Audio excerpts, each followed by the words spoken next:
様、本日は日印コネクト M&A セミナーにご参加いただきまして誠にありがとうございます。First, may I invite His Excellency Mr. Shibi George, Ambassador of India to Japan, to give inaugural remarks. はじめに駐日インド大使シビ・ジョージ閣下より開会挨拶を申し上げます。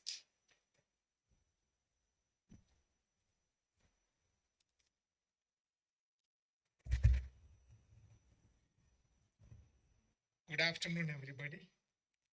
Very happy to see a full house, including people sitting on the gallery. Mr.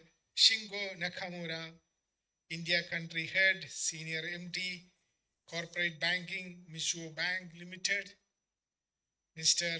Toru Yuji, Vice President of the Global Strategic Advisory Department.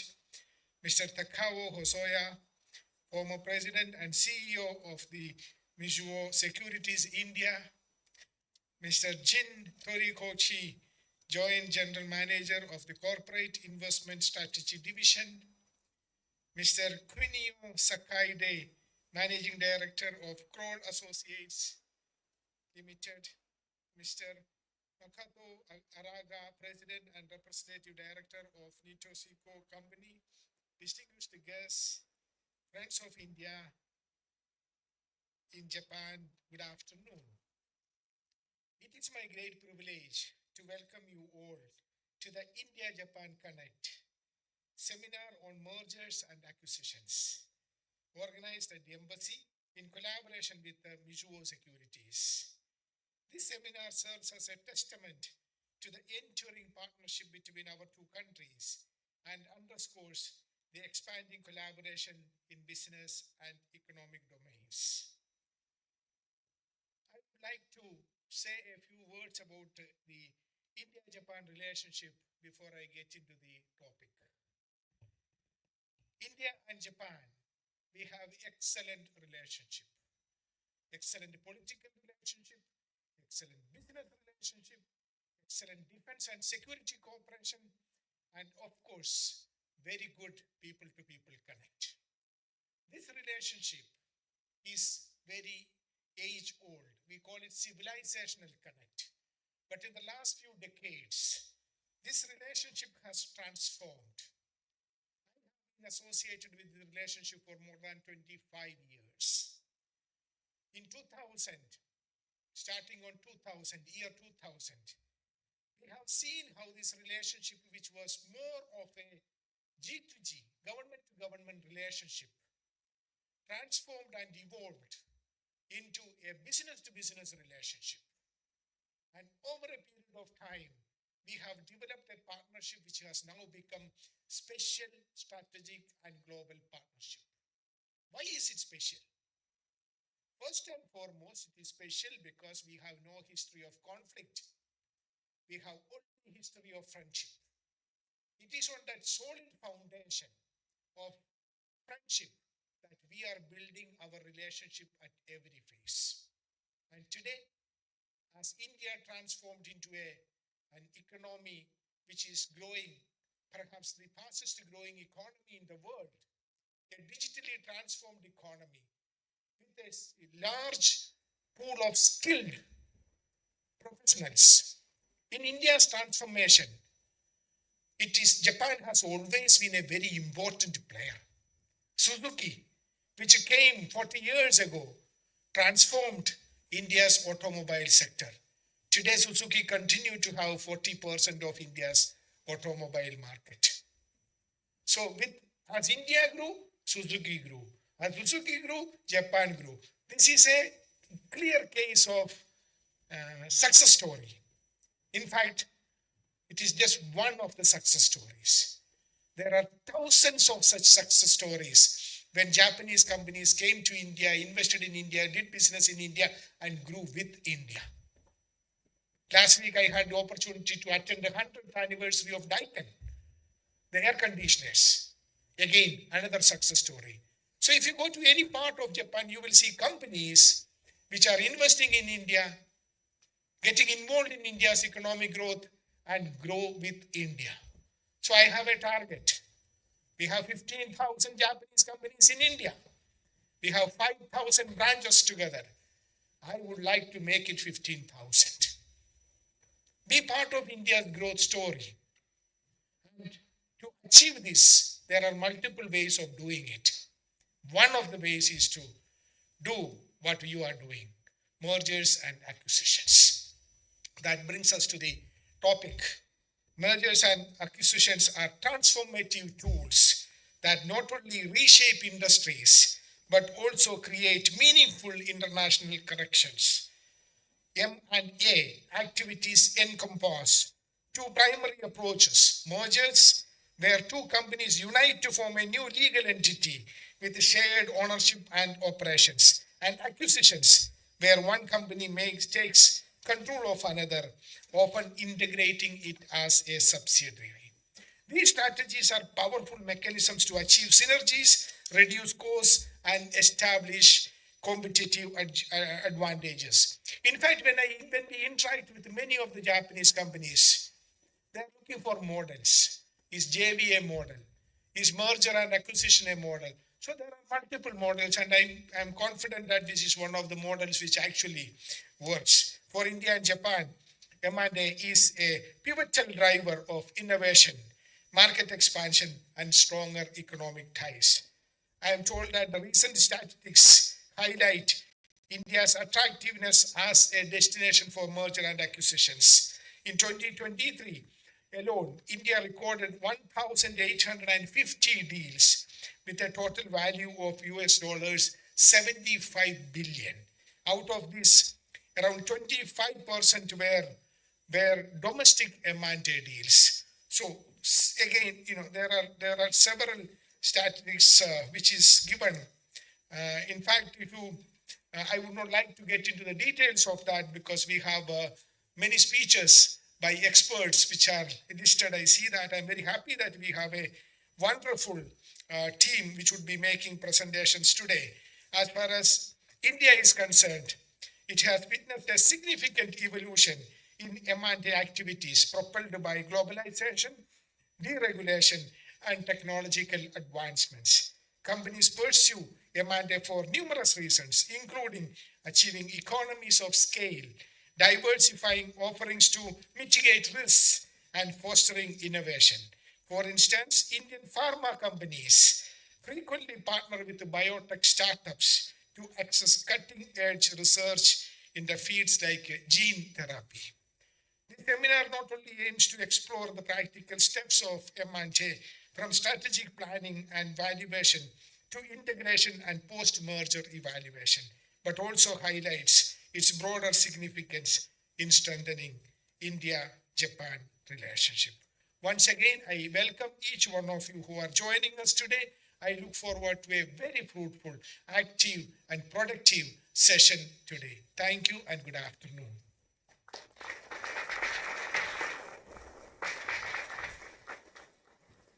Thank you, sir, for the remarks. Next, I would like to invite Mr. Shingo Nakamura, India Country Head, Senior Managing Director, India Corporate Banking Department, Mizuho Bank Limited, and Mr. Toru Yuji, Vice President, Global Strategic Advisory Department, Mizuho Bank, on the stage.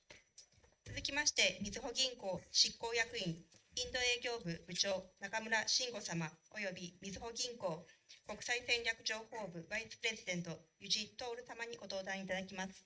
中村様にご挨拶いただきまして、その後、ユジ様より日本企業のインド進出状況と題したご講演をいただきます。お願いします。はい、みずほ銀行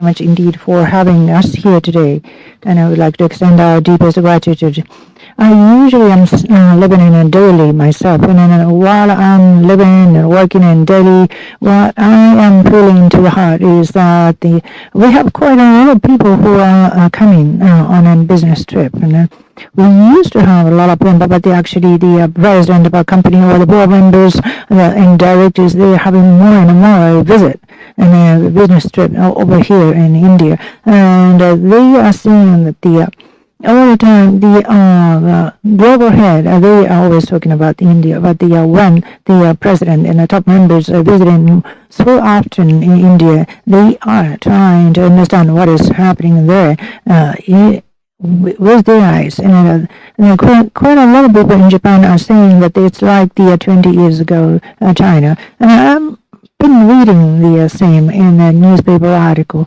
And I'm living in two different countries. But to be honest, between China and India, they are completely different. When you discuss the Chinese strategy,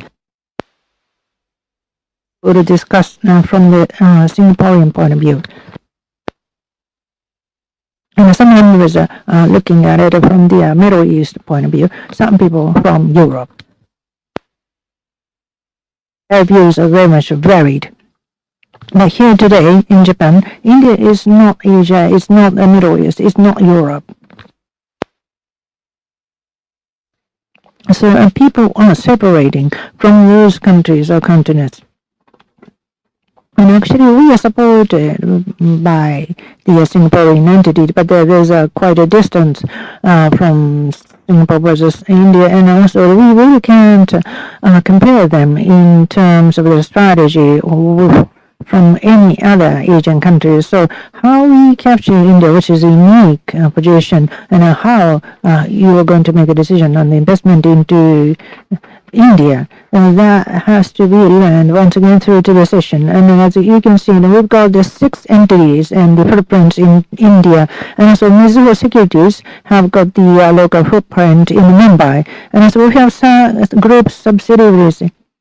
And we have done some merger with our company, and also we have got the alliance with the Citizen, and they are having equity with us. So we are strategically investing into India in many ways. And so if you really have a business interest in India, please call on us, and then it would be of your help. Thank you very much.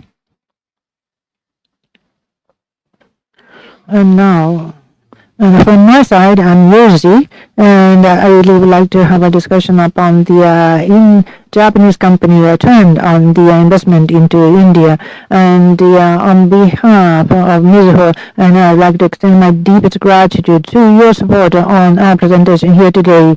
And I am from the International Information Department here in Japan, and I have been seconded in India for about 4 years, and I came back in 2019, and for about 5 years I've been in my department, which is the Global Strategic Advisory Department, and I've been seeing very closely to the India market. And I have a look at the slide 3 for you. Next page, please. And you can see this is the kind of situation around the Indian M&A. And as you can see, and if you look at the overall India, next page please.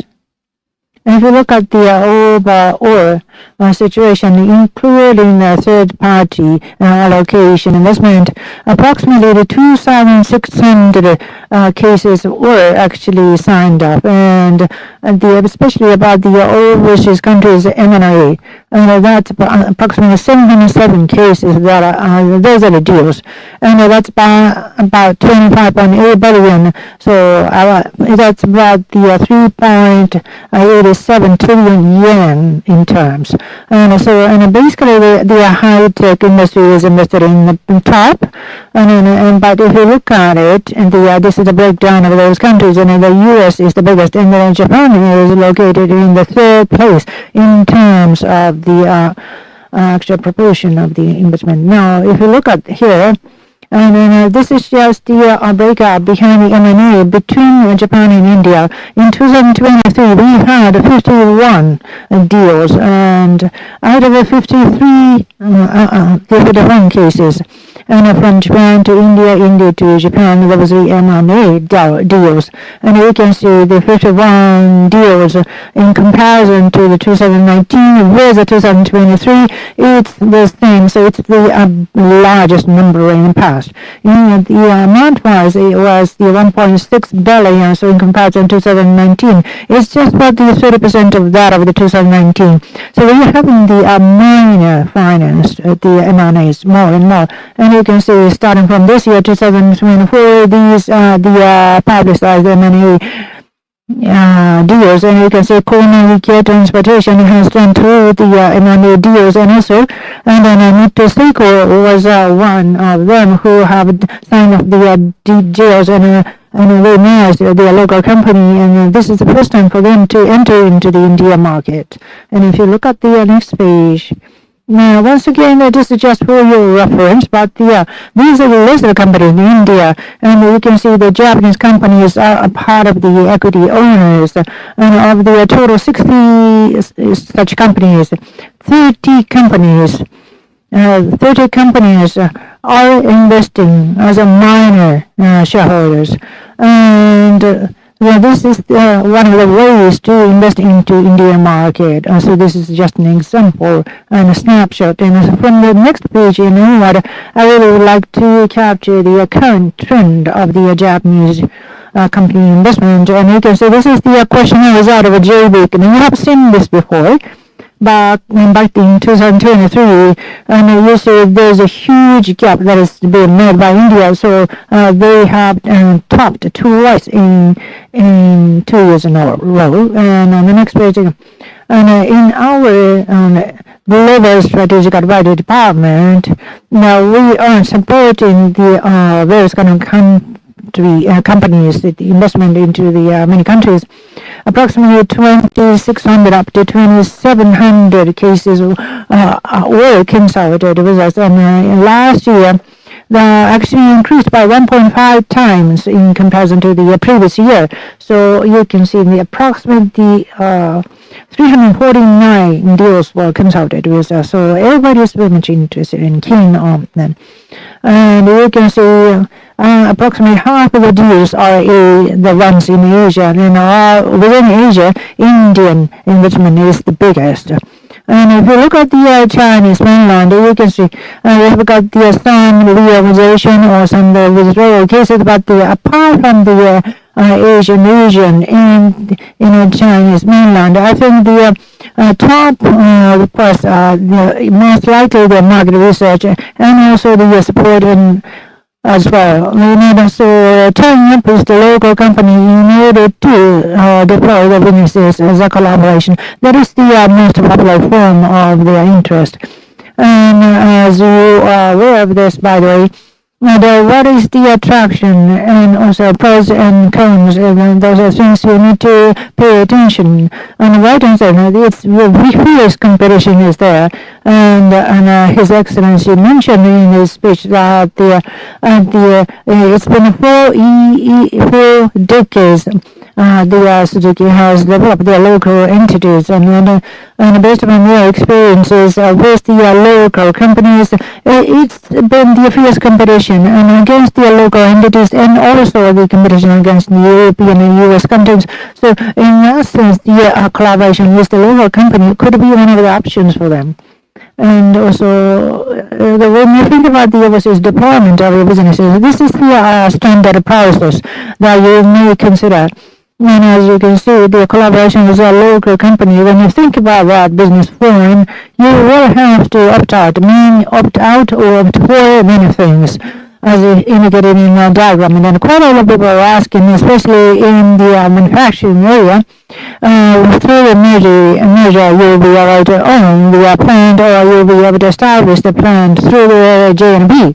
However, already once the deals decided to place the orders to the major companies, there should be no problem. But if you are going to deploy the business from scratch, it will be best to collaborate with the company and the Indian companies which has got the right the transportation or logistic capability behind, and you can see these are the mapping in full access about the manufacturing marketing between Japan and Indian company, and you can see on the right hand side top end, and these are the companies who are successful through the merger of the local companies, whereas in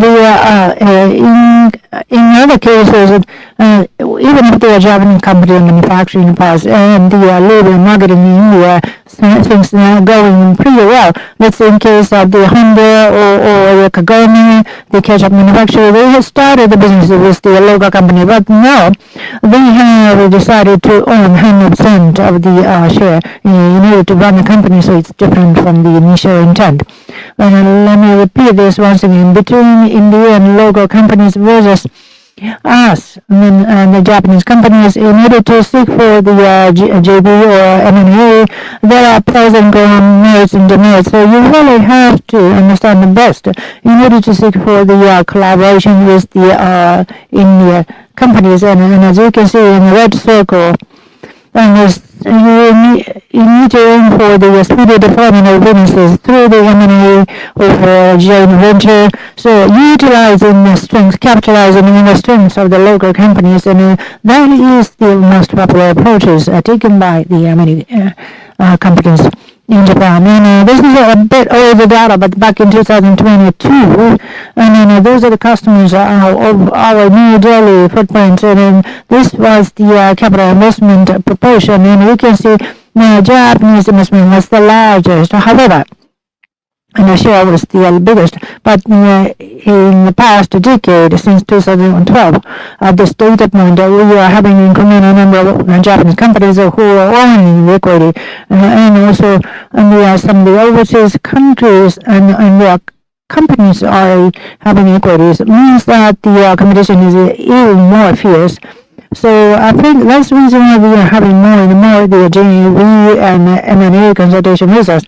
And I want to understand these are the successful examples of with the mining investment in the local companies, and as His Excellency mentioned, the rampant deals, and some of the companies are growing very rapidly, and some of the companies are successfully listing their stocks in the stock market now. And now these are examples of the Japanese companies, successful examples of Japanese companies, and this is the Daikin. And I was quoted by His Excellency. You can see Daikin has a thoroughly localized business in India. So you can see every year they have picked up the growth in terms of the return on investment. And you can see on the right-hand side, of course, they have localized manufacturing. And back in 2016, they have shifted all the development activities in India.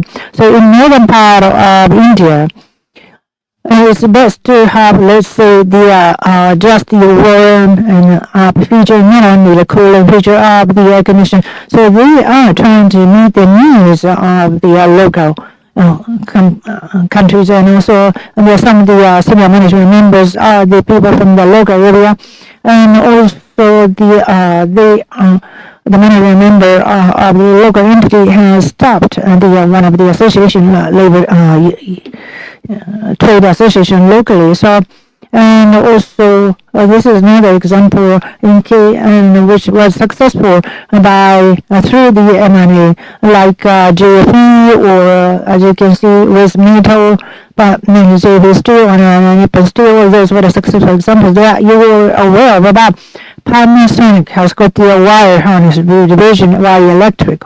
And that accounts for 70% of the total sales, and that's about the 23% of the EBITDA is actually earned by India business. So they are making such a tremendous success.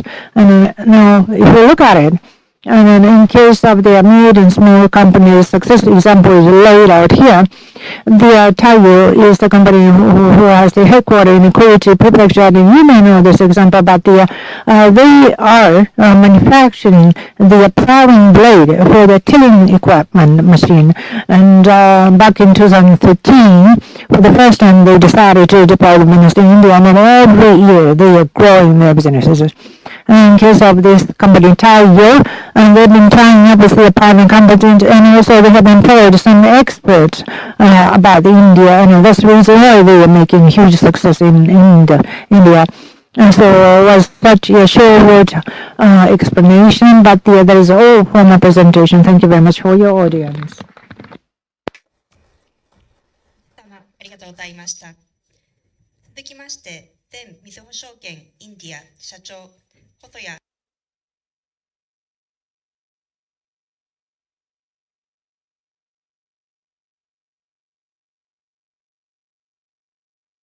Yeah, from Mizuho. Nice to meet you all. So I was promoting the India and Japan's initiative. I was in India, Mumbai for 8 years, and also the previous speaker was the Japan-India M&A. That he explained about the history, and also my speaker later on will be talking about the regulation about the M&A and also the execution perspective. So I will be talking about. I want to fill the gap of those two speakers, so it's more soft kind of topics that I'd like to talk. So the experience. The 8 years of India is something that I would like to share. So going to page 4.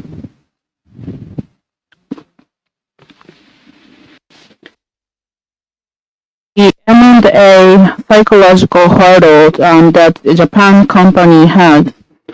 So unexpectedly, so the people don't know about the situation in India.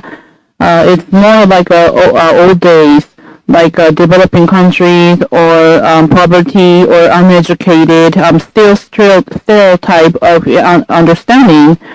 So the current situation of India, that people would know. So even with the COVID-19 articles or the news was obvious. So at that time, so during the COVID-19, people were suffering in India. So I think we actually saw in the news that Indian people were suffering, and at the same time, the rise of the startups and also the unicorns actually are born, and the equity market, so more than 25% of the growth. So those articles are not really in the news except for the economic news. So people really don't know about the actual India. So the negotiation with the Indian company would be actually difficult than the other countries. So that's what people would think. But indeed, India people has the Jugaad split. This is the current conditions, how they can maximize the outcome is something that they consider all the time. So the brain training is quite advanced with the Indian people. So even so, with very dynamic topics that they talk about, or for example, in India and Japan, companies would actually from if. So the people would actually, when we think about the dinner after the whole day meeting, then India so in the midnight they don't really care about the discussion, but so the special hurdle in India, it's not special hurdle. So the M&A and the negotiation in any countries, we do have a lot of struggle.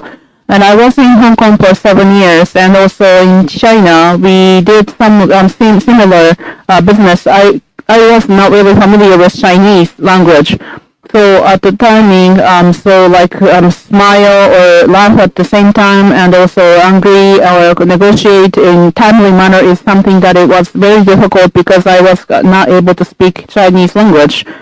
And also Indian M&A, it would be actually very difficult that people would say. So they would say that it's not working pretty well.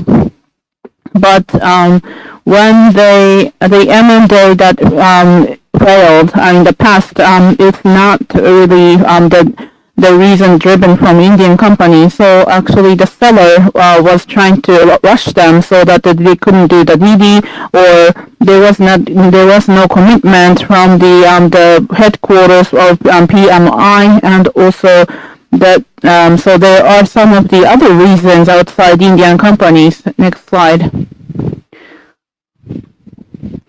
And also the Indian companies, how they take Japanese people or Japanese companies. So the Indian companies are very positive or friendly to Japan. So I think that's unconsciousness history. But so the independent campaign in India, Japan actually support Chandra or the activities. And also the post-war, the Indian government sent us the statue of the elephant, and also there was the trial of the Far East military, and judge mentioned about innocent, and also unconsciously from the historical perspective, Indian people are very positive about Japanese people. And when former Prime Minister Abe passed away, I am one of the private sector people. But many Indian companies actually told us many condolences. So as you can see, I think Indian companies respect Japanese companies. And Japanese companies are very slow with the decision-making process. And this is actually well known as the difficulty. But so it is slow decision-making, but the how to think is quite logical. And once they decide, then they would not give up. And also, the European or Western company would actually take on challenge quickly. But if they think this is not working, then they quickly give up. So Japan is different. So that is very preferable. And also in India, that's something that is very favorable. And also in the Indian companies,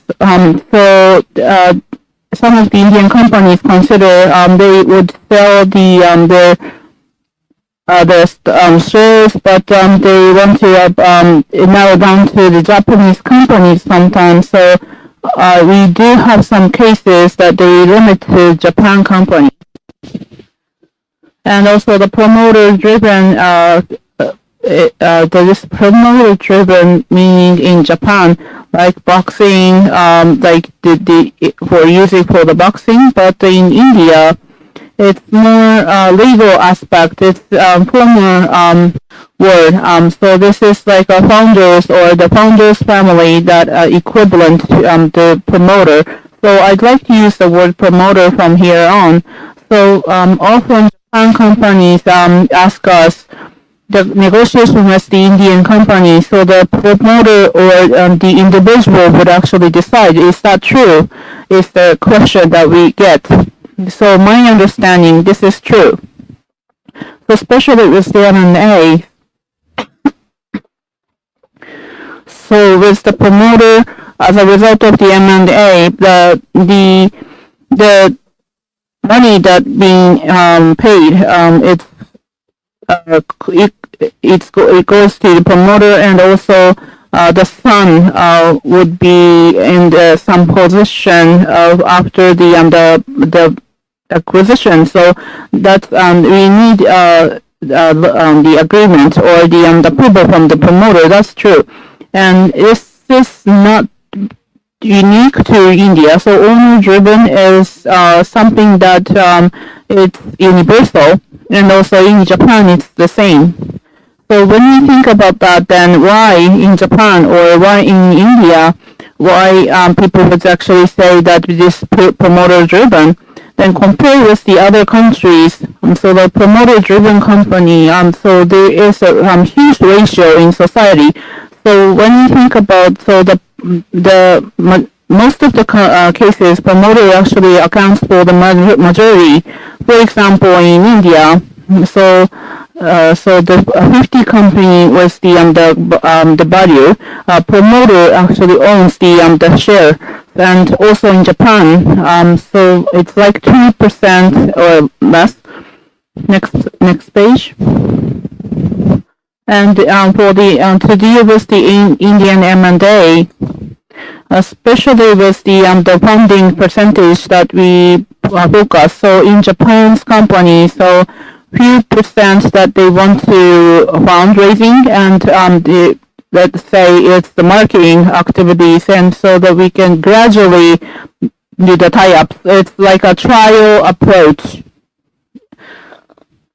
And also, some of the cases works very well, but in general or legally, less than 25%, so you cannot have the refusal, then right, and also you cannot assign the executives, and also it's difficult to make the decision from the management position. So the financial investors, so it's the same as equivalent to the financial investors.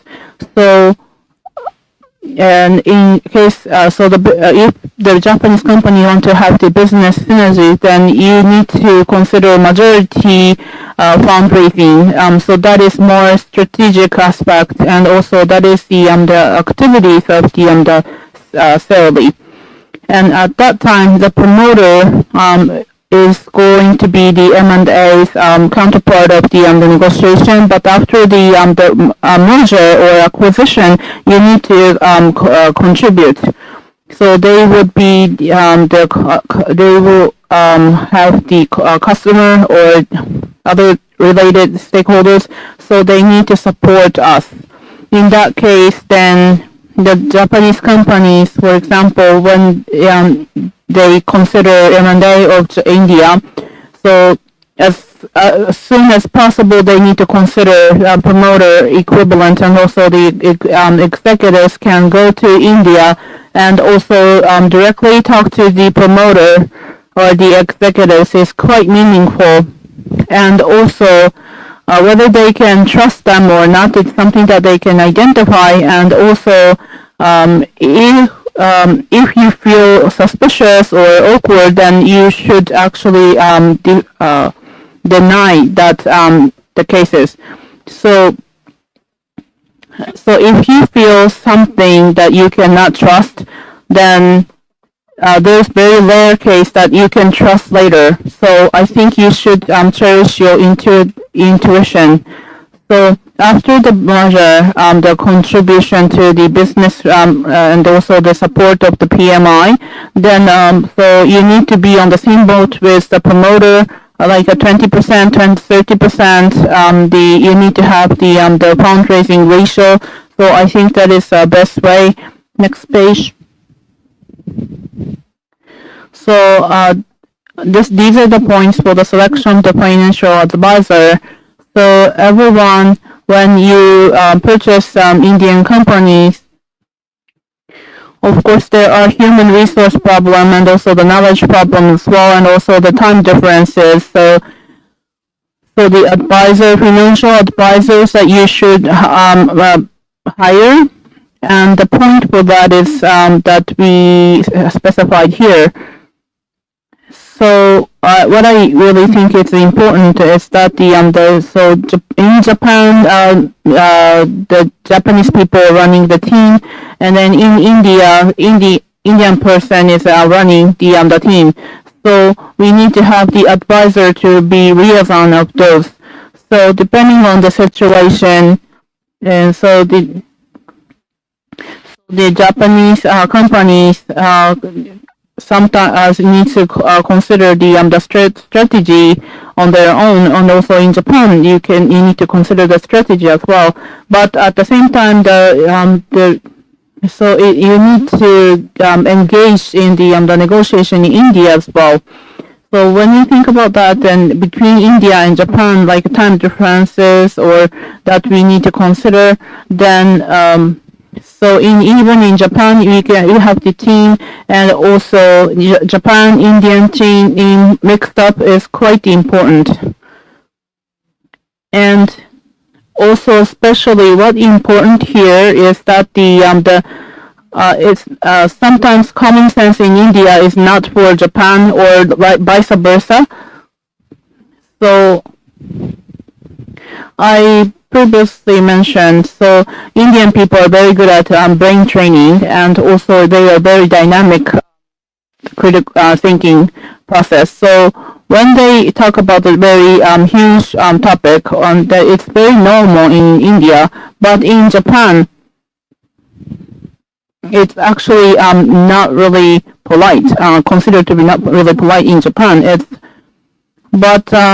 So within the advisor, so there's a Japanese person and Indian person, so that they can this advisor can fill the gap between them of the cultural differences, and also with the track record that they are tracking.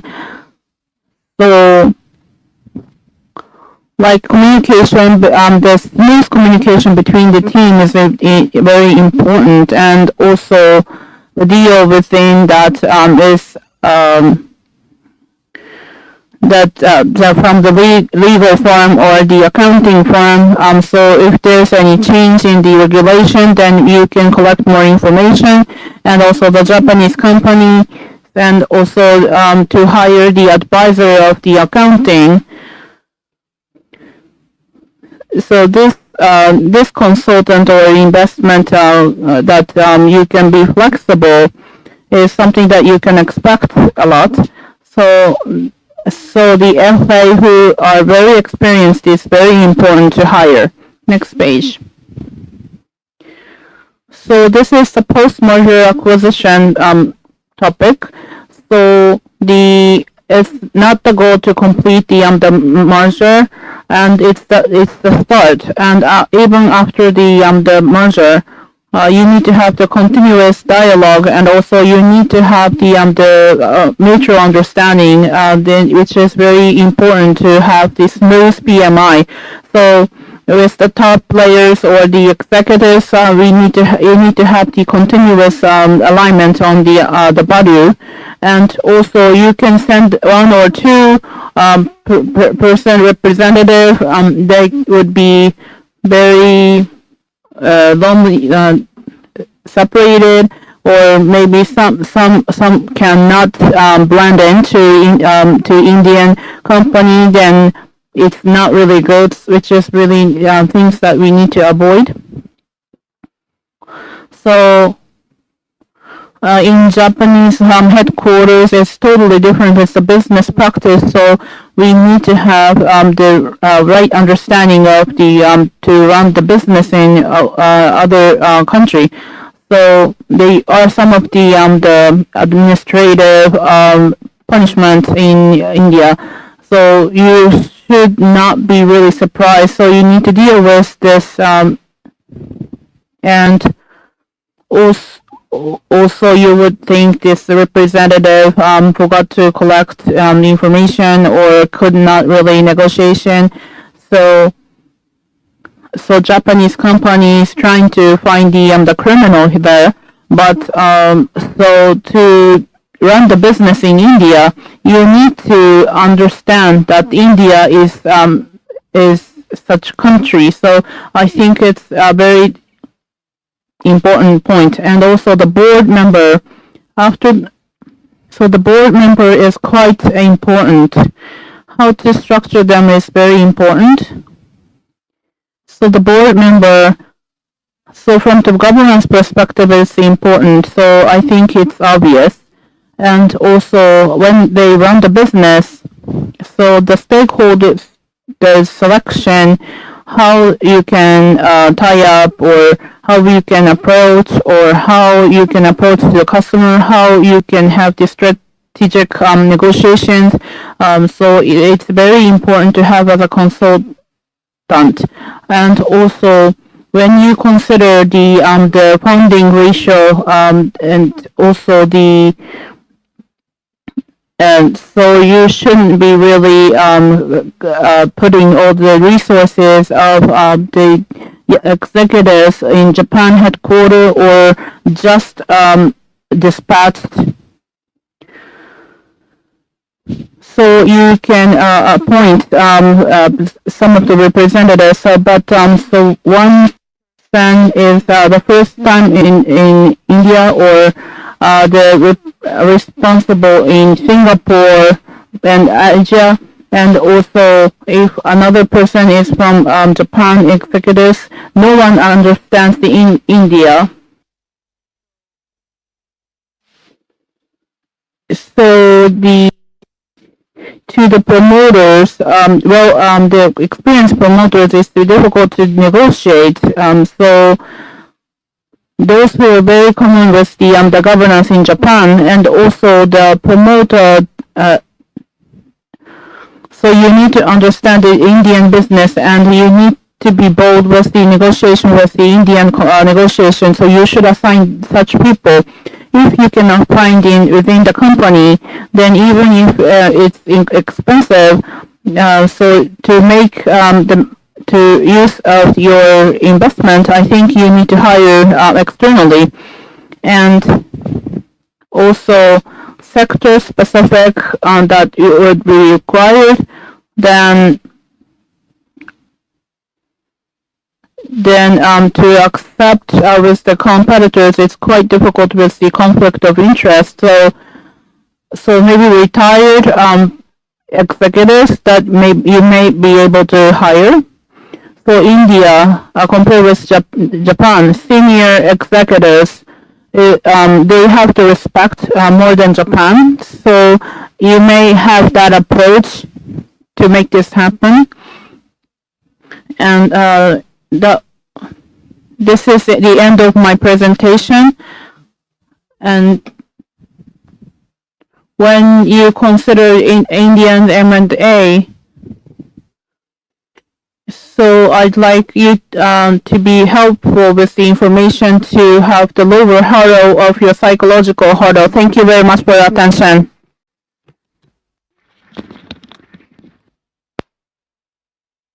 Osae-san, thank you very much.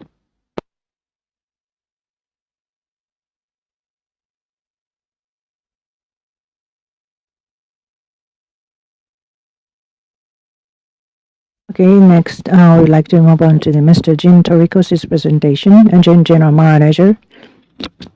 And I am the Torikoshi from the Joint General Manager Corporate Investment Strategy Division, Mizuho Securities. And as Hosoya in advance has shared the high-level discussion, so I really would like to share some practical execution cases when and after the project is started. And then I would just like to share our thoughts and have a look at the next page. You can see there are two major sections I am going to highlight in my presentation. And the first 4 pages are going to discuss the often said M&A and a very basic knowledge that you have to be informed. And the latter part of the presentation will focus upon the difficulty that you may face in India. So those are the things I am going to share with my insights. Starting from the very basics of M&A, and starting with the governance, let me just go over. And the word promoter comes in the first place. And Hosoya, my colleague, has explained it well. And you can see these are the founders and also the biggest owner of the stakes. And they are the ones to control the company. And but they are the family companies, and so they are the family promoters to control the stake. So in most of the cases, even if they are the listed ones, and in many cases you'll find that most of the majority stakes are owned by their family members or families. So let's say their father is a president, and let's say their wife or siblings or the brother and their family members, all of them are actually owning the company. So this is a very unique part of the negotiation when you have a discussion with, let's say, if you've got the brothers and siblings in the family, their intent might not be always aligned. However, they are controlling the stake. So that you should be informed of the concept of promoter. Next is as you can see, the shareholder and a vote. Usually, the half of the quorum is needed for the decision by the shareholder. And in Japan, it's 2/3, but in case of India, it is 75%. So that you need to get a vote and get a decision. So this is something different. In case of Japanese companies, I'm going to elaborate later, but usually when Japanese companies join the company as a minority stake, I think the promoter may want to have the 75% of the stake, whereas you would like to have the majority stake. So that's sort of a difficulty or difference you may face that you need to be aware of. And also the board of directors, they have to have the residency. And in case of a private company, it's at least 2 people. And in case of public company, you needed 3 directors. But one of them must be the resident person. And this residency requirement is as follows. In the previous calendar year, at least that particular person has to spend more than 182 days inside India. So if you are to merge a company, and if all the board members actually retired or quit, and if we need to send out all the board members from Japan, and it's very hard to identify the person who has already spent 182 days in the previous year. So this could be one of the biggest hurdles you need to overcome. But so far, in my experiences, I haven't encountered this kind of issue. Because, as Jose rightly mentioned earlier, they usually would carry over the past promoters or board of directors as they are. That happens often. So in that sense, this wouldn't be the actual deal killer. This would not be the deal killer. I guess so. And the next slide. If you look at the next slide, these are the legal framework and also in terms of payment. Since time is running short, so let me just go on to the number 4, and you can see for this number 4, it's about the business merger and regulation, and the regulation has been mitigated and it's more visualized. But there are 2 major points that you need to remember. The one is the de minimis exemption, especially this is the special regulation for the minor deals. And let's say if you are to merge a company which has the approximately the 4.5 rupee of the asset, and also the sales is approximately 12.5 billion. If the company size is less than this, and you don't need to submit the de minimis exemption. And if it is lower than that, you need to submit. But let's say we used to have the more stringent regulations, but that's been alleviated, so you are able to apply more easily. And also another thing is that, as indicated at the bottom, and the transaction amount must be clarified. Let's say the 20 billion rupee or more transaction will have to be reported to the government framework. And this de minimis exemption would be inconsistent to this particular rule. But in September, this particular rule has been visualized, and even if it is found under de minimis exemption, and if your transaction amount goes over to the stated amount, you will have to submit the deal reporting and to the government, and also the overseas investment and the share holding. And if you would like to have the M&A, and it's going to be considered as a part of FDA. And in case of the FDI, the foreign direct investment, there is the automatic route which requires no approval, whereas there is another route and you need to get the approval. And in most of the cases, people are submitting via the automatic approval route. And also the next one, this is a very famous system that you are aware of, the regulation of the transfer price of shares. And if you have the Indian entity, and if there is the non-resident, and if you are to trying to get the share from the non-resident in a particular company, you will have to purchase the share above the fair market value. And also, and practically speaking, we have never faced the issue around these rules because it is very easy to calculate and you are able to meet the requirements. But please be aware that you have to take this process. And so number 7 is the post-payment and escrow account. And in many cases of M&As, on top of the merger prices, let's say you would buy at the 100% prices, and if the performance is met in 1 year, you would spread, let's say, the milestone payment like 10% on top. So that sort of a deal would be done, and that will have to be paid into the escrow account, but there is a limitation. As according to this rule, and the actual percentages to be paid into escrow, that should be within 20% of the total payment.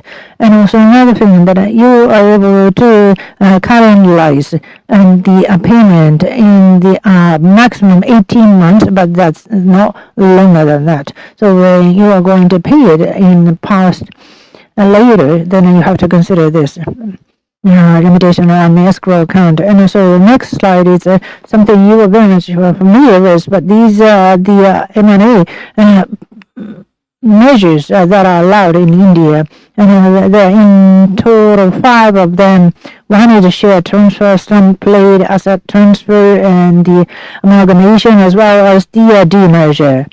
And basically, the top 2 are used in most of the cases, so you don't need to think about the others 3 of them. But on top of the share transfer, the private placement is quite many cases we've been consolidated, and we call it the private placement. But that means that will dilute the existing equity owners' proportion. So how much promoter would like to keep and how much the purchaser would like to keep, those will be the discussion point in case you seek for the private placement. And on the next page, you can see this is just for your information, and for the if you are considering the merger or investment into the listed companies in India, and likewise here in Japan and in overseas countries, if you would like to get the certain level of stake in a listed company, you really have to take over a bit. And the threshold percentages in India and in other countries are listed up in this table. And as you see here, basically, likewise, an open bid. US and Europe and in Asian countries, they are requiring approximately 30% or something. That is a trigger point. In case of India, the threshold is 25%. That is lower than any other countries. So you would think that the threshold is lower, but if you look into the details, Taiwan is offering 20%, Australia is offering 20%. So you have some other companies offering the lower threshold. So it is not so exceptional. But when you think about 25%, when you think about the placement, you will have to consider consider the best promotion, and also about the squeeze out. And there will be no issue if you can get the 90% of the minority shareholders. But in case of India, we don't have such a rule. So, and if you like to have 100% share of the company, it will be very difficult. And also, and actually, you can abolish the listing. And actually, the rule is different to be applied for that since September this year. So you need to indicate a certain measure price, and if it is going over the 9%, you are able to make it the unlisted. But it used to be called the reverse book burden, but it is completely different these days. And moving on to the next slide. And from here onward, it is often said in India, and also you've been hearing this often in India, but those are the two comments we've been asked very frequently, and I would like to clarify them. It takes a long time to complete the M&A deal. That's often said. And I think probably it depends, and the opinions are varied among those experienced in the M&A in India. But if I make a comparison to the other deals in Europe, you can see the standard M&A processes that I indicated at the top, and you have the bidding, and you're going to do perform the due diligence, and once sign of the DA, then the deal is closed. It takes about 6 months, or within a matter of 12 months, you'll be able to complete the deal. Whereas in India, based upon our several experiences, and I picked up actually the two examples here. And if you look at the circle number 1, this is a merger from the promoter, and the second one is the merger from the Indian owner company. And in total, they usually took the 15 months. And what was the reason why we took longer the time? And the request behind was that it took a longer time to negotiate with them, and it was very difficult to get them disclose the information. And also, you needed to cope with the local government regulations and requirements. So, and especially when the closing 6 months or 5 months, it's normally around 1 month or 3 months to close down the deal. But when you think about the administrative procedures, and you would have to assume a longer lead time in closing, and also about the number 2 deal of the negotiation of the number 2. This is something unique in India based on my experiences. During the deal negotiation, we were not able to contact the seller. And later on, we were informed about the third party, but the seller was trying to clarify their mind. But it was because they had the family who were not aligned for the merger. So that's the reason why it took time. But this kind of issue wouldn't always occur at this timing. Even after the sign up, you may not be able to get the full information disclosure, so that could happen. So, last and foremost, in the slide, you can see a very bullish pricing. That's what you are hearing often, and the reason why is about the negotiation stance. That's often said. However, there's another thing that you need to remember. And on page 6, you see the line chart for India, US, and the Southeast Asia and Europe. And you can see these are M&A transaction data and EBIT and the EBA multiple, and the medians are laid out in this. And then it shouldn't read it as only the numbers, but as you can see, prominently the Indian numbers are higher than the others. And starting from 2020, it's getting even higher. So if you want to find somebody who would like to sell in 1 year, and they will be looking at the other companies in that company, and that person will request the higher prices later. So that might happen. And unfortunately, here in Japan, as you can see, the Japan is very low in the position. So even if you buy it at such a valuation, that logic wouldn't apply to the Indian deal. So thank you very much for your audience.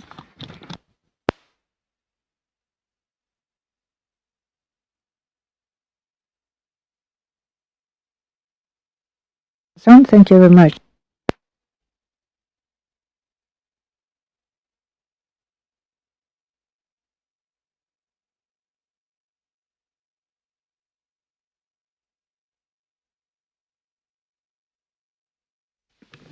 Hello, everyone. So, crew, Singapore, Japan desk that I'm in charge of. I am Sakaide, and so thank you very much all for your participation. So, and also thank you very much for having this occasion. I really appreciate this occasion. And the Crow company, maybe some of you are not really familiar. So let me explain about this company. So in New York, United States, we have the HQ, global HQ, and the risk management is very focused on the consultant company. And my division is the business due diligence. So to the company, individual market, multiple areas that we investigate, and the result we will be giving to the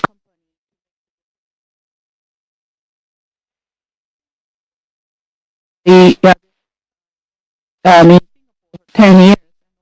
Close and I had a few decades. In Singapore, the Singapore companies are making a lot of investment in India, and also there are some of the consult the request to ask for the what to do in India's investment. So I feel very close to the market. Asian in Hong Kong office and Beijing, Shanghai,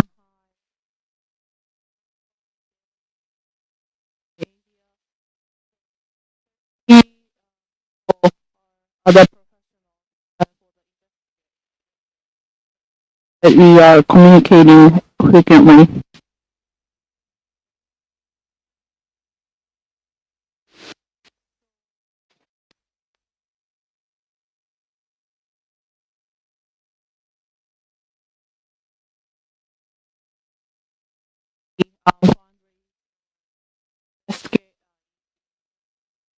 So, so whether they can be on the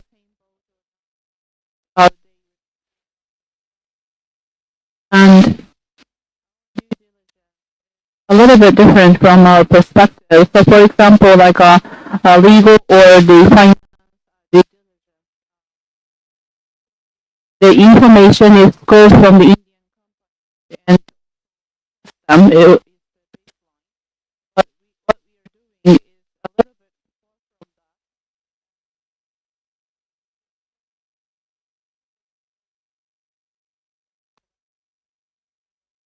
a little bit Indian companies, the companies where they have relationship or any transactions. So we have the interview with them, and then from our unique aspect that we collect the information, so that we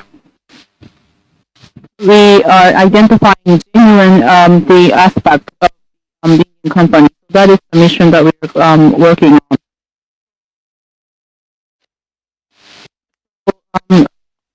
Behind the business opportunity, risk or any concern,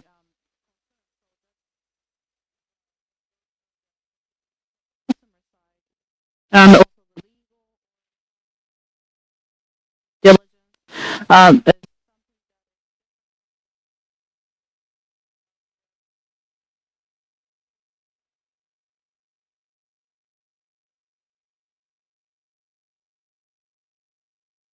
Indian company.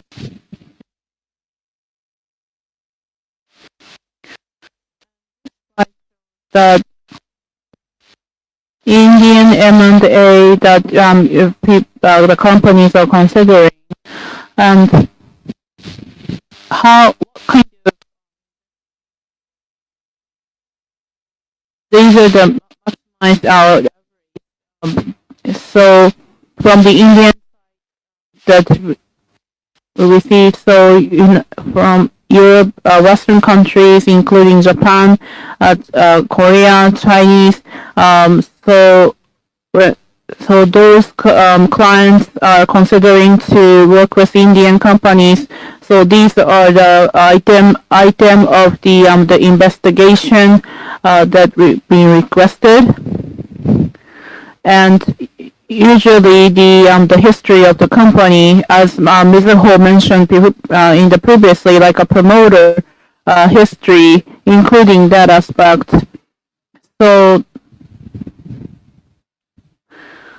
So maybe there is no specific item, but so in the so as Hosoya-san said in the presentation as well, like promoters, of course if we ask our managers, so what is the key of the investigation? So if we ask that question, then the immediate answer is who would be the promoter is something that we should check, and also who will be the major shareholders. What about the enterprise? It's not the promoters of the individual or annual report. If there's no promoter's word, then this promoter, how we can identify them. And also the enterprise of the major shareholders, who would be the shareholders of that.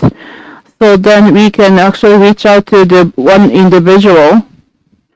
So this person would have the likelihood of the decision maker. So that is the how to identify. So we need to know about the promoter, and we need to find out whether they have the good chemistry between the promoters. Is something that I'd like to highlight in my presentation as well. Extremely speaking, so the company itself is just a plate, and also what we need to know is the promoters only. So it's extreme, but that's actually very true. So the promoter characteristics or style of the management that we need to understand fully, and that's something that we feel recently. Next page. So from this slide, so the M&As slide, and also the partnerships that the process. So from this is a clockwise flow. So it's quite simplified. What I just explained, due diligence, is here on the right-hand side. The company governance, the difference of the culture, and M&As before the signing of the M&As to collect the information, and also during the PMI post-merger integration, that even with that period, you need to collect more information. So to be specific, for example, so the local manufacturers was purchased by the Japanese company, and also the core plants. So there was the industrial residence, and there was the environmental pollution. They discovered that this become really serious with the pollution. So there was a rumor about that, and in the rumors, the local officials may be forced to transfer to another location. So if this rumor is true, then physically, not just the transfer of the physical cost, but also they need to deal with the labor related as well. So if they cannot respond, then so the ROI would be actually very different than they planned. So the Japanese company became really concerned. So they requested to investigate this whether this rumor is true or not. And the rumor itself was actually true according to our research. And after that, like the officials or the local people, how to respond to that we received a lot of information how to deal with them, and as a result, within that residence, so most of the people or the companies were trying to be against this transfer, relocation of this plant. Then even if we force them to transfer, so there would be the compensation issue, the huge cost for this transfer or even staying there. So we discovered the fact that this transfer is actually on hold. So, and also this on hold or freeze, so to the residents who are against this this initiative, they didn't disclose. So the official consider how to deal with this, and finally, so the plan discovered to be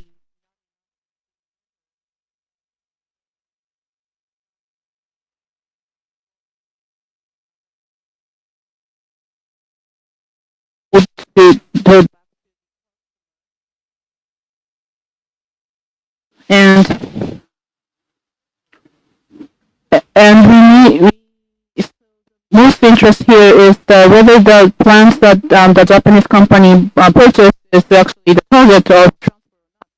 So if the ISO certified, then they don't have to move. So that was the decision. And fortunately, so the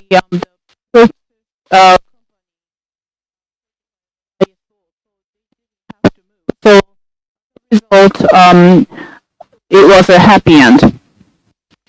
But the best scenario before the purchasing, if they could catch up with the information, then they didn't have to worry about that. But there was no impact.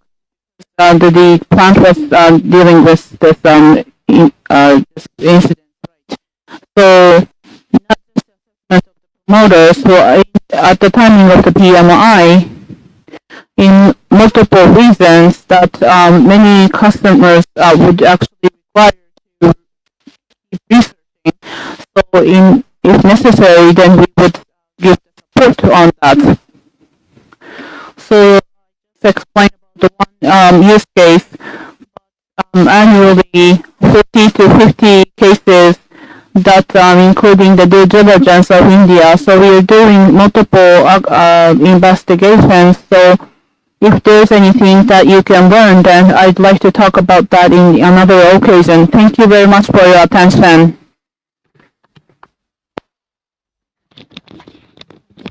Thank you very much indeed. And lastly, we invite Mr. Makoto Araga, President and Representative Director of Nitto Seiko, and he's going to make a presentation on business deployment in India through M&A.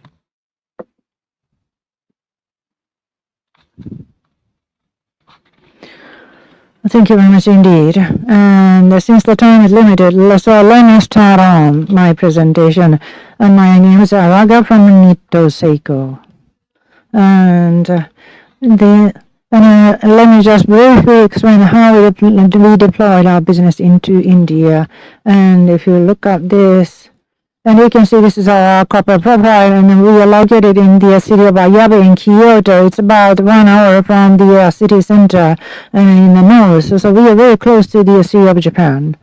And we have the capital, the 3.5 billion, and our sales scale is approximately the 147 million. And so we are a kind of mid-sized manufacturing company. And in such a region, we have the headquarters, and the reason why is as follows. And the city of Ayaba in Kyoto Prefecture, that is the origin of our business, and policy is in order to prosper the industry in the region, in order to create the jobs. So that's the reason why we have founded our company. So that's the reason why we are located still there, and we are having the fastener business, and that accounts for 70% of our business. And you can remember those zippers, but it's not like that. And these are the screws. So this is a kind of fastening, the parts. Let's say to our customers, such as the automobile companies, Tier 1, Tier 2, Tier 3, and also the French manufacturing companies. So those companies are utilizing fastening approximately 90,000 parts a day, and approximately 2.2 billion fasteners are manufactured every month across to ship out across the world. And also another business is the industrial business. We are making the drivers to fasten those bolts and nuts. So we have the automation system to fasten those screws and bolts. And you can see on the next. This is our domestic network. As I said, we have all the manufacturing plants, and they are centralized in the city of Ayaba in Kyoto. So, and we have other small footprints in Japan, as indicated in the map. Because this is overseas footprints, and centered around the Japanese overseas footprints. We are having footprints as well. So centered around the Southeast Asia or East Asia. That's how we deploy the business. So between overseas entities as well as the domestic entities. In the past decade, through M&A, we have merged 8 companies, and so we established 2 new local entities. That's what we've done in the past decade. And then if we look at the next page, you can see, and you've been involved in M&A in many cases, and based upon my experience in M&A, and these are our examples, and from the past experience, you can see the very first one. This is what we need to be reminded about the goal, and an idea shell, and a growth strategy and the story. Now these will have to be chiseled out before you promote the M&A. Otherwise, you wouldn't be able to run the project well. This is a mid-term plan of our company, and it's actually disclosed upon our webpage. And in accordance with those goals and the objectives, we decided to deploy business in overseas countries. And as you can see, these are disclosed upon our website. And you can see that these are our channels that in the midterm plan, what kind of actions to be deployed. They are captured in this kind of matrix. And with those challenges we have in the midterm plan, what kind of initiatives or actions to be taken, that's summed up in this midterm plan. And based upon this midterm plan, as I mentioned, fastener business and also the industrial equipment businesses, they have their own strategies, and we have picked up the growth target of each individual business in order to deploy into 2025. Let's say case-related businesses and also the non-Japanese companies are being focused based on this strategy. And as I said, most of our customers are the automobile customers, and we are supplying mostly the automobile part. And also, as you can see, for the EV or gas vehicle or fuel cells, for all kinds of automobiles, you see the case-related business will be very important, and also the automated businesses will be growing. That's what we believe. So case-related businesses and also the non-Japanese companies proportion should be expanded. So in order to make it happen, as indicated at the bottom, I shouldn't be explaining this to you because you were fully aware of this, but as the epicenter of the global south, and India has got a lot of potentials in terms of the population, in terms of the automobile penetration, and so you can see, and that's been promoted. Then also the major Japanese companies are reinforcing the manufacturing inside India. So considering those economic circumstances and environmental conditions, we have decided to deploy our business into India, and we made that decision a couple of years ago in accordance with the midterm plan. And we depicted the growth story, and we share that inside the company, and penetrated the message, and we decided to deploy business in India. That was a couple of years ago. And in terms of business model, we are pursuing it as follows. As I said, fascinating is one of the things that we decided to establish the manufacturing plant in the high marketability countries. And in terms of the industrial businesses, using the top share capability of our products, now we're going to promote the automation equipment in many countries. So these two business models are fitting into the India market. That's the reason why we decided to deploy our business into India. And it is often said, and let's say you have the glasses, PCs, and the watches, and the smartphones, and also the gaming equipment. Everything is the screws and fasteners. But you making quite a lot of patent products. We own the patents. In order to manufacture the patent products, we need to utilize best the overseas manufacturing plants. Otherwise, we cannot deploy a business. So those major products are being deployed into overseas countries with the manufacturing capability in those countries. And you can see this is our fascinating business portfolio that's laid out here. And either we will be able to liaise our business deployment in India to reinforce our portfolio. That's what we have analyzed. When you think about the overseas strategy, you would have to invest and then deploy into the businesses which is growing in overseas countries. But it doesn't go well as we wish. Since our company is a small figure, actually 5 decades ago, we deployed the business in Taiwan, and 4 decades ago in Indonesia. And so we have repeated the same exercise. And we have deployed business to U.S. and we have this one, and we have repeated the same to U.S. market. So it's very hard and always, and we know that that it is very hard to establish our overseas footprints. But still, in order for Japanese companies to deploy into the global market, as explained earlier, Japan is very slow in the speed to deploy into the overseas countries. So in order to survive in the global market, especially the overseas deployment, should be instigated or promoted by the tools such as M&A.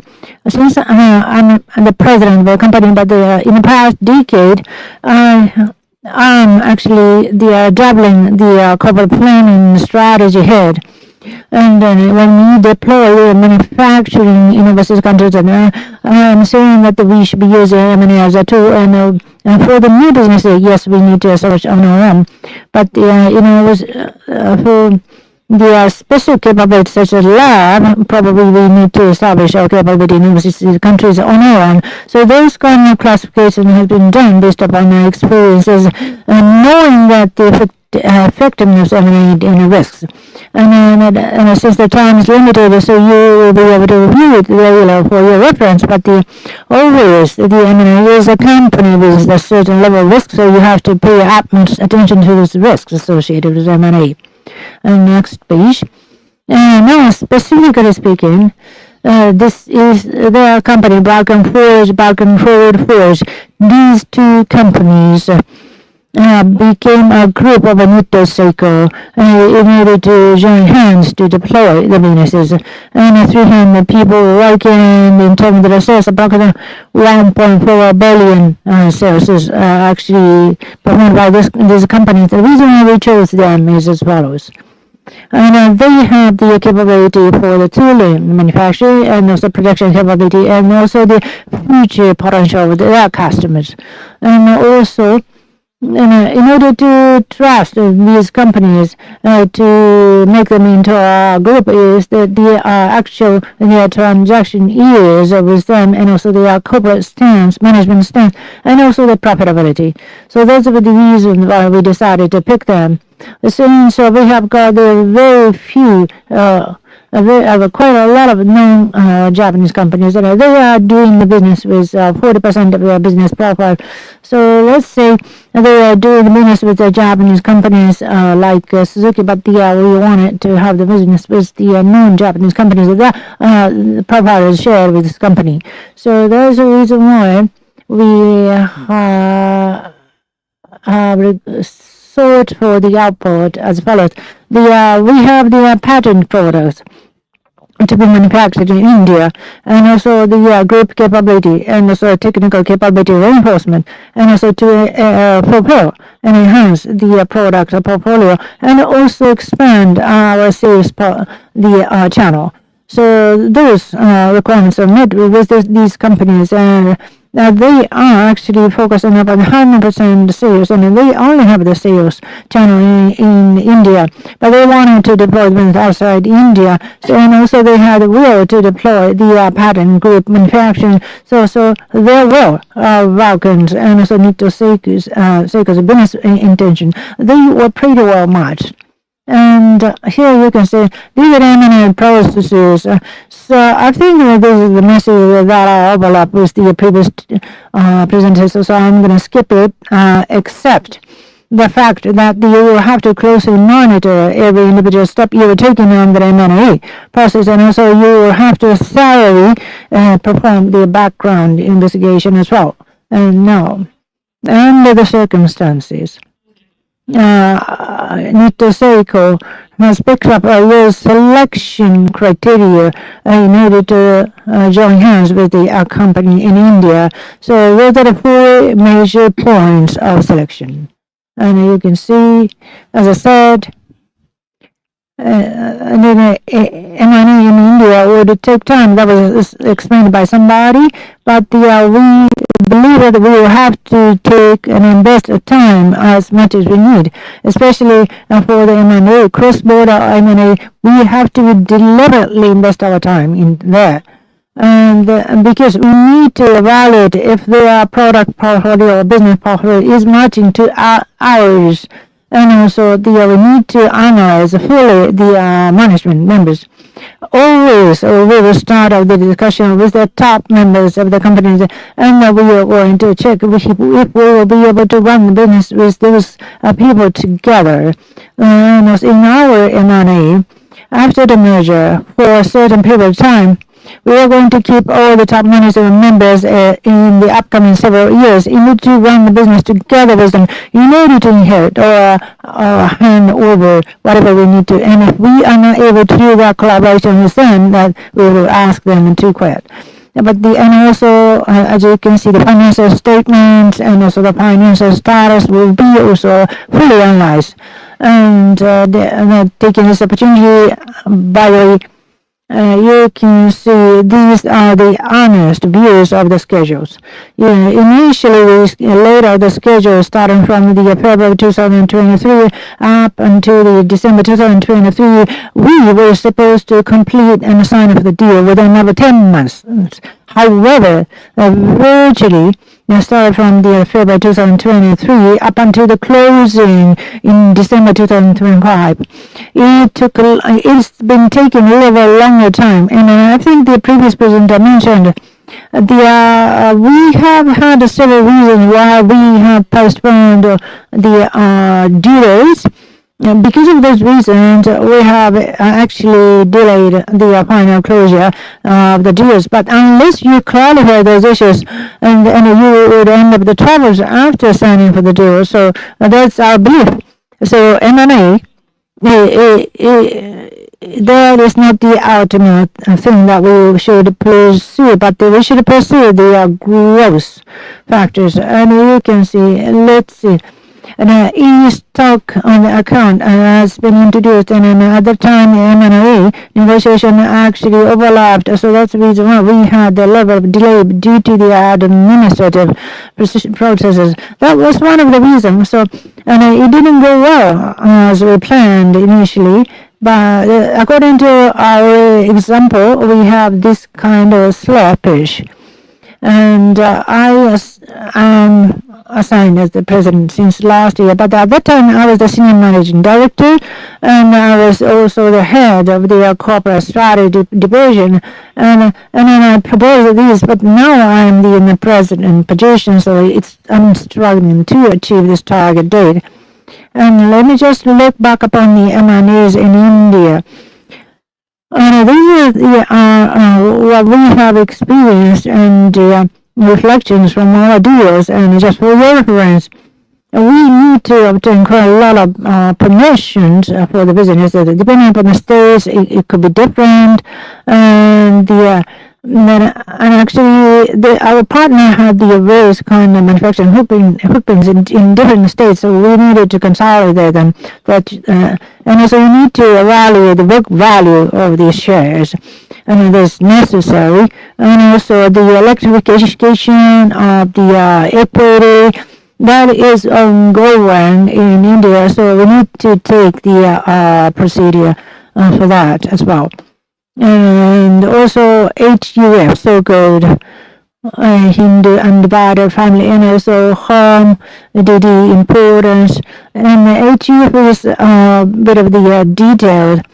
Let's say in case the family owner has got the dispersed the share allocation, and we had the difficulty to consolidate it into one company. And also in terms of the taxation, the legal requirements, so we had to take very complicated procedures. You should understand the correct process to be taken. So those things have been supported. We gained the all-out support from this Mizuho financial group, and that was very much appreciated. And our future deployment is laid out in Balkan group members. Together with them, we get immersed, and Nitto Seiko is manufacturing the pattern products, and in terms of manufacturing technology transfer or quality management and sales support will be given to the Balkan group. And from them, for India and Europe, and four-wheel vehicles parts to be supported by them, and in order to supply the parts to various kind of auto manufacturers. The four-wheel manufacturers in a non-Indian company will be deployed and expanded together with them. And also, we would like to expand our business to the four-wheel manufacturers of Japanese auto manufacturers, Japanese auto parts manufacturers. And we are very good at the Japanese manufacturers, of course, so we'd like to enjoy the synergy between them. And this is still under negotiation, but we have the Reliance Industrial Estate, where we are promoting to establish our new manufacturing footprint in Jijia while we are negotiating the M&A with our counterparts. So to wrap up, in the other presentation, this been said, and I agree to the previous presentation about the closure of the deal, the M&A closure. I think that you will be mixed between the deal closure versus M&A closure. So you must be able to capitalize upon the strength after the merger and how you can deploy it in the business. That is very important. We call it PMI in the M&A. Technically, but unless you are able to capitalize the strengths of both ends, the M&A is not successful. That's what I believe. And also in M&A in India, and I experienced that the top management discussion head-to-head is very important. And after in case of a cross-border M&A, once you experience it, language or culture, they are different with your counterpart, and how you can convey your thoughts and wishes and desire, and how you can establish the respectful relationship. It seems easier, but it's not as easy.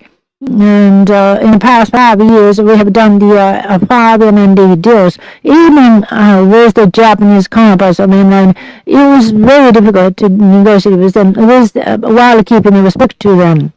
So, you need to look for the same direction. And if you are able to deploy business in the same direction, that is going to be very important.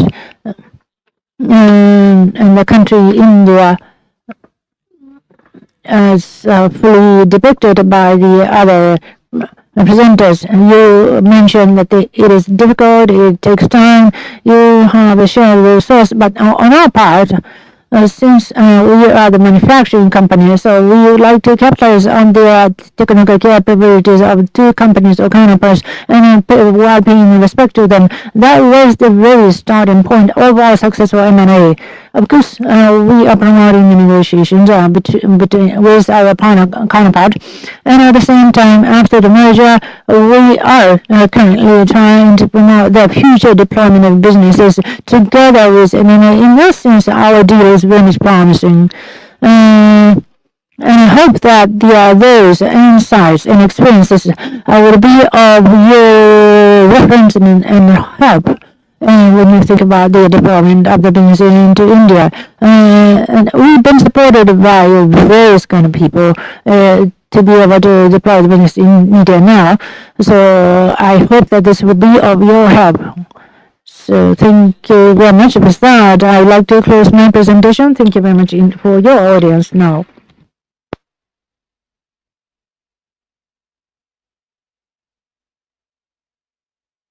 Thank you very much.